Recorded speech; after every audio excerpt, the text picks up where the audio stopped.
Alhamdulillah, saat ini yang kita sedang berada di bulan Sya'ban.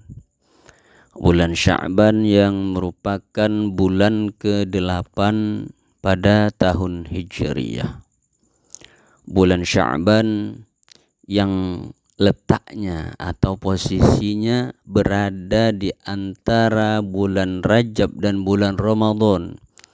Sehingga kata Rasulullah sallallahu alaihi wasallam, bulan Sya'ban ini ketika itu banyak yang dilupakan oleh orang-orang ketika itu.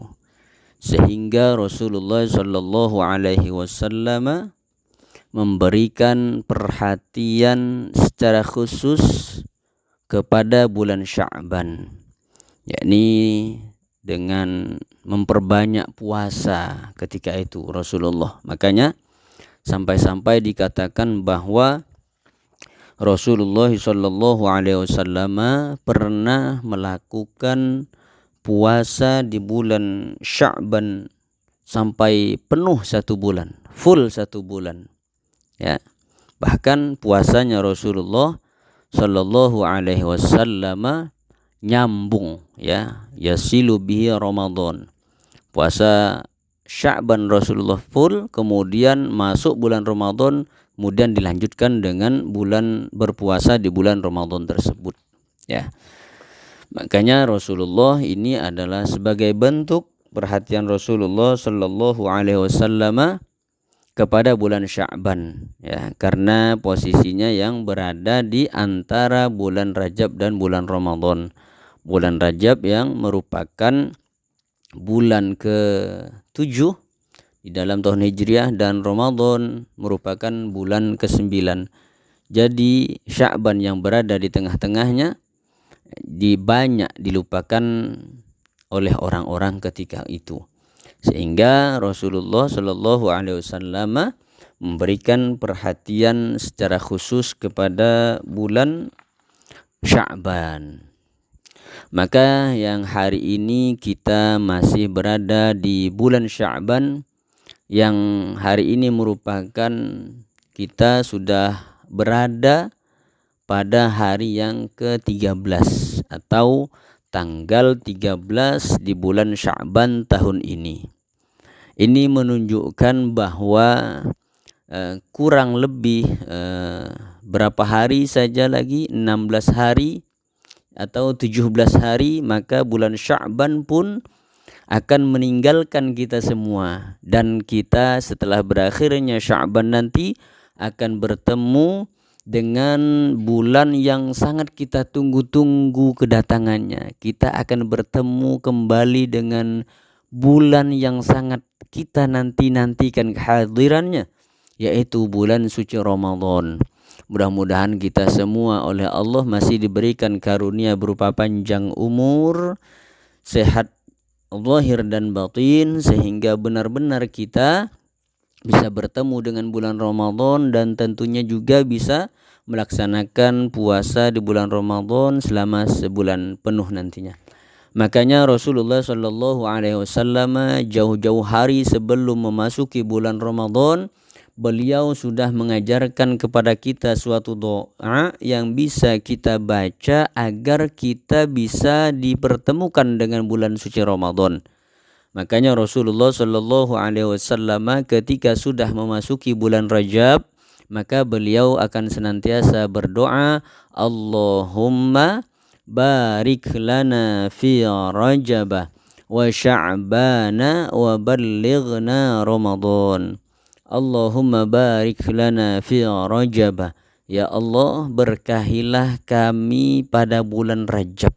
Bulan Rajab merupakan bulan yang sudah kita lalui, bulan yang sudah kita lewati, bulan Rajab. Wa Sya'bana, dan kita juga mohon kepada Allah supaya diberkahi di bulan Sya'ban ini. Nah, saat ini kita sudah berada di hari ke ke-13 yang mudah-mudahan keberkahan itu senantiasa kita dapatkan di bulan Sya'ban ini, yang sampai di penghujung di akhir bulan Sya'ban nantinya. Kemudian waballighna Ramadan, dan panjangkanlah umur kami ya Allah, atau sampaikanlah kami ya Allah agar bisa bertemu dengan bulan suci Ramadan. Inilah doa yang diajarkan oleh Rasulullah Shallallahu Alaihi Wasallam. 2 bulan sebelum memasuki bulan Ramadan kita sudah mohon kepada Allah agar kita disampaikan umur kita bisa bertemu dengan bulan suci Ramadan.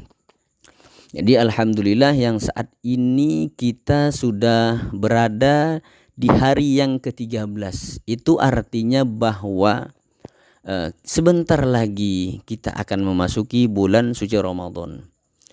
Bulan Sya'ban ya, atau bulan-bulan yang lain, bulan-bulan mulia yang di dalam tahun-tahun Hijriah itu menjadi mulia lantaran ada sesuatu yang melatar belakanginya kenapa bulan itu bisa menjadi mulia. Seperti kalau bulan Muharram mulia, menjadi mulia karena di dalamnya ada yang namanya hari Asyura. Kemudian di bulan Rabiul Awal umpamanya mulia karena di dalam bulan Rabiul Awal itu terdapat ya Maulidur Rasul. Jadi lahirkannya Rasulullah Sallallahu Alaihi Wasallam. Tahu umpamanya di bulan Rajab menjadi mulia karena di dalamnya terjadi suatu peristiwa yang sangat besar di dalam Islam, yaitu yang dialami oleh Rasulullah Sallallahu Alaihi Wasallam, peristiwa Isra wal Mi'raj. Begitu seterusnya dan seterusnya. Begitupun pula dengan yang saat ini kita berada di dalam bulan Sya'ban ini menjadi mulia karena di dalamnya terdapat yang namanya malam nisfu Sya'ban. Malam nisfu Sya'ban itu artinya adalah pertengahan bulan Sya'ban. Ya, sekali lagi bahwa nisfu Sya'ban itu artinya adalah pertengahan bulan Sya'ban. Kalau dikatakan pertengahan bulan Sya'ban berarti di tengah-tengahnya itu adalah ya malam ke-15. Kalau saat ini kita hari ini berada merupakan di hari yang ke-13, berarti besok malam ya, malam Jumat berarti ya. Berarti malam Jumat besok malam merupakan malam nisfu Sya'ban. Maka sebagai muslim hendaknya apa yang harus kita lakukan di dalam malam nisfu Sya'ban itu? Apa yang hendaknya kita lakukan atau kita amalkan di dalam malam nisfu Sya'ban itu? Maka Rasulullah Shallallahu Alaihi Wasallam ya, pernah menjelaskan perihal keistimewaan pada malam nisfu Sya'ban itu. Jadi malam nisfu Sya'ban itu adalah malam istimewa. Malam yang sangat-sangat berharga sekali. Kenapa? Rasulullah Shallallahu Alaihi Wasallam pernah menjelaskan perihal keistimewaan malam nisfu Sya'ban.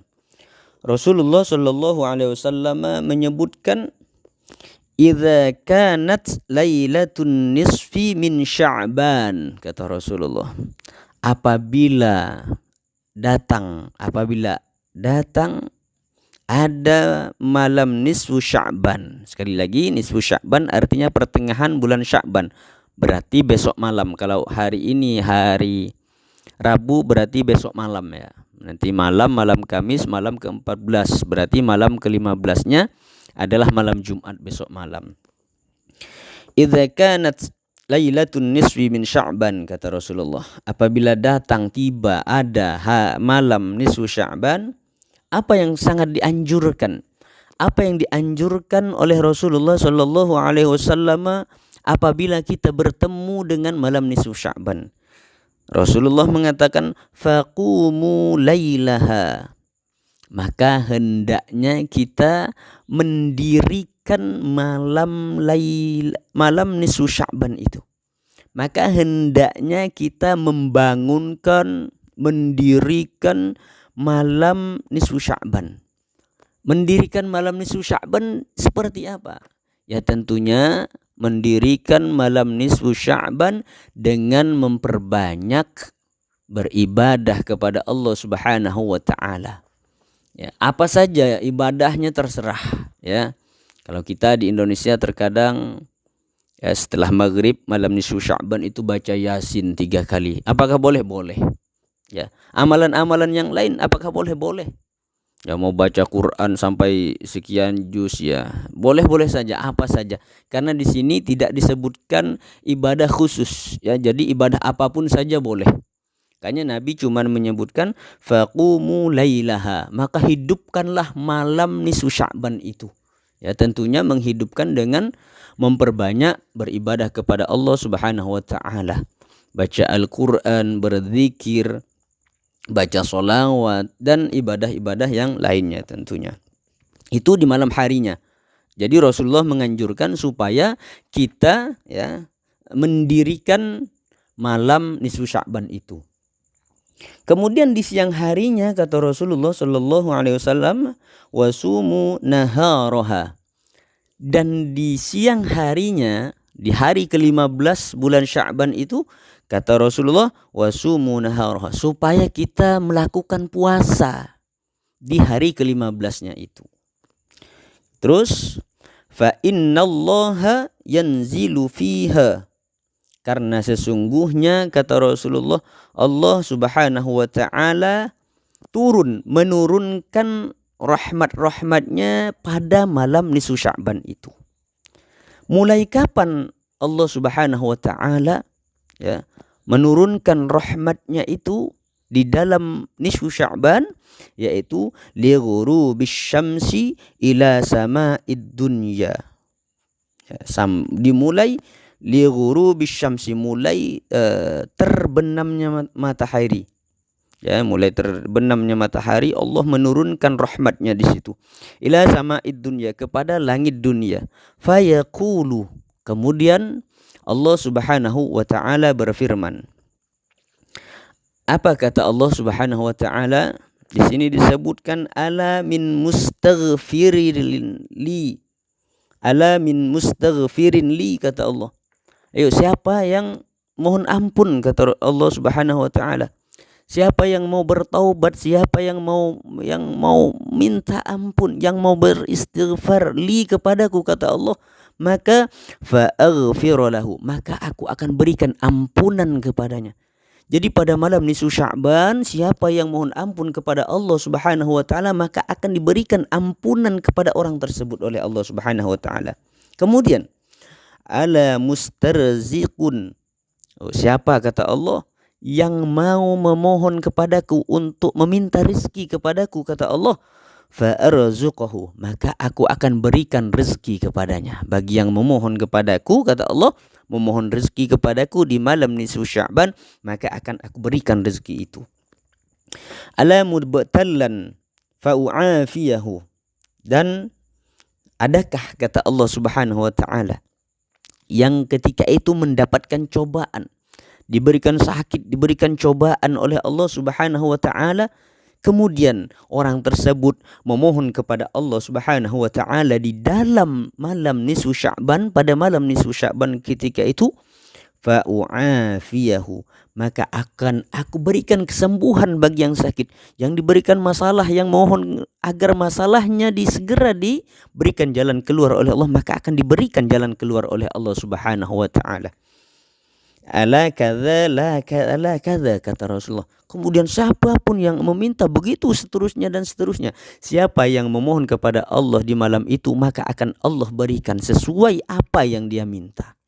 Maka mari kita sama-sama kita manfaatkan besok malam nisfu Sya'ban benar-benar untuk beribadah kepada Allah, memohon kepada Allah, adukan semua permasalahan apapun yang kita hadapi di dalam hidup kita masing-masing.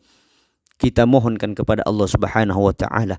maka yakinlah insya Allah Allah akan kabulkan apapun yang kita mohon kepada Allah Subhanahu wa taala di malam nisfu Sya'ban. Sampai kapan itu? Ya, sampai kapan itu kata Rasulullah, hatta yatlu'al fajru, sampai terbit fajar. Jadi siapapun yang memohon kepada Allah Subhanahu wa taala di malam nisfu Sya'ban, mulai terbenam matahari sampai terbit fajar, apapun permohonannya, maka insya Allah akan dikabulkan oleh Allah Subhanahu wa taala.